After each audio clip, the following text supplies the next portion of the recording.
નમસ્કાર, આપ જોઈ રહ્યા છો સ્પાર્ક ટુડે ન્યૂઝ। નસવાડી તાલુકાના રાજપુરા ગામનો લો લેવલ ધોવાઈ જતા સગર્ભા મહિલાઓ ચિંતામાં મુકાઈ છે। પંચાયત માર્ગ મકાન વિભાગના અધિકારીઓ આ કોઝવે રિપેર કરાવે તેવી લોકોની માંગ છે। તુરખેડાની ઘટના બનતા રાજપુરા ગામના લોકોમાં ગભરાટ વ્યાપી જવા પામ્યો છે। ત્યારે ગામનો લો લેવલનો કોઝવે તૂટેલો છે, જેથી સગર્ભા મહિલાને દુખાવો થાય ત્યારે 108 એમ્બ્યુલન્સ ગામ સુધી આવી શકતી નથી અને મોટા વાહનો પણ આ કોઝવે પસાર કરી શકતા નથી, જેના કારણે સગર્ભા મહિલાને હોસ્પિટલ લઈ જવા માટે પરિવારજનો ચિંતિત બન્યા છે। જ્યારે ગામમાં એક અપંગ પણ રહે છે, તે બીમાર પડે તો તેને પણ ઉંચકીને લઈ જવું પડે તેવી સ્થિતિ છે। જ્યારે ખેડૂતોને પણ ખેતીની સામગ્રી લાવવા અને લઈ જવા માટે ભારે મુશ્કેલી પડી રહી છે। ત્યારે તંત્રના અધિકારીઓ અને સરકારના નેતાઓ ધ્યાન આપતા નથી અને વિકાસના ગુણ ગાય છે અને કરોડો રૂપિયાની ગ્રાન્ટો વિકાસ માટે ફાળવાય છે, પરંતુ નસવાડી તાલુકાના ડુંગર વિસ્તારમાં પાકા રસ્તા અને જરૂરિયાત જગ્યા ઉપર પુલો ના બનતા લોકો આજે પણ દુઃખ ભોગવી રહ્યા છે।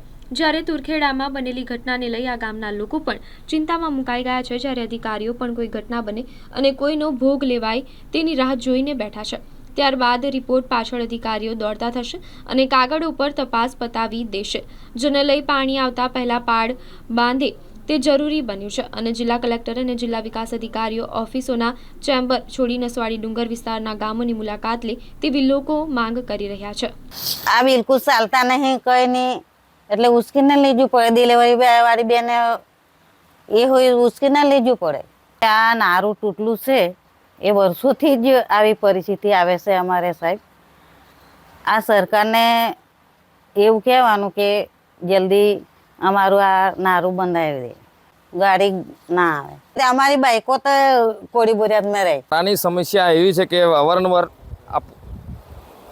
પૂરવા પડે છે, બરાબર। હવે 2 દિવસ પૂરે અને વરસાદ પડે એટલે પાછું એનું એ પોઝિશન થાય, એટલે કહેવાનો મતલબ આ પૂરણ થાય, વરસાદ પડે એટલે આ ભૂંગળા છે એમાં કચરો આવી જાય, એટલે આ જે નદીનું રેતું પૂરે છે પહુ ધોવાય।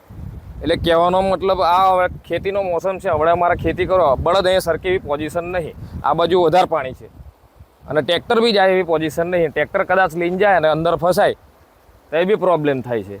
અને કહેવાનો મતલબ કોઈ અવારનવાર બીમાર વ્યક્તિ હોય એને અમારે લઈ જવું હોય ત્યારે પછી પાણી હોય ત્યારે એ બનતું જ નથી કહેવાય। 108 અહીં ઊભી રહે, ડિલિવરી બેનને અમારે ખાટલો કરીને ઉતારવા પડે છે।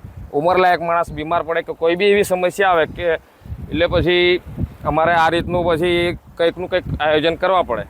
અને બીજી વાત પછી આ કેટલી વાર આ કે 10 વખત પૂર્યું છે, અને આ વરસાદ આવે એટલે પાછું ધોવાય। 2-3 એવા કેસ ઉતાર્યા છે કે ખાટલા પર નાખીને લેવા ઉતારવા પડે છે। સરકવાનો રસ્તો કરી આલતા તો સારું, એટલે અમારી વિનંતી છે।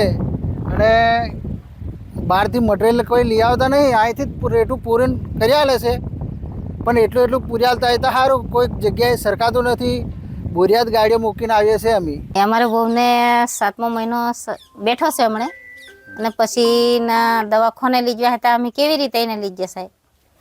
અમારે પલ બંધાઈ જતો હોય તો સારું પડે। અમારે ઉસ્કીને લઈ જવા કે એને કકમ લઈ જવા, અમે 9મો મહિનો પૂરો થઈ જાય તો પછી કકમ કરીએ અમીને, વધતું ઓછું થાય તા કેવી રીતે અમે દવાખાને? અને 108 ના અહીંયા આવે, 108 ના આવે, હવે બોરિયાસ આવે એટલે બધે કઈ અમે લઈ ગયા। ખેતરથી લઈને આવ્યા છે અમે, સરકવાની બહુ તકલીફ પડે એટલે માથે લઈને આવે વળી, બાકી સારું હોય તો ગાડી પર લઈ આવે। બહુ તકલીફ પડે, ઘેર આવતા આવતા ગભરામણ બી થઈ જાય, વજન લઈને આવવાનો ને। અને કોઈ બીમાર પડે તો એને બી એવી જ થાય વળી, આ તકલીફ અમે લઈને આવીએ એવી રીતે તકલીફ બી પડે એમને બી, એને ઉચકી ન લાવવા પડે વળી, નદીમાં ચાલવા પડે પછી આવું સાઈડમાં। નારું બની જાય તો બહુ સારું।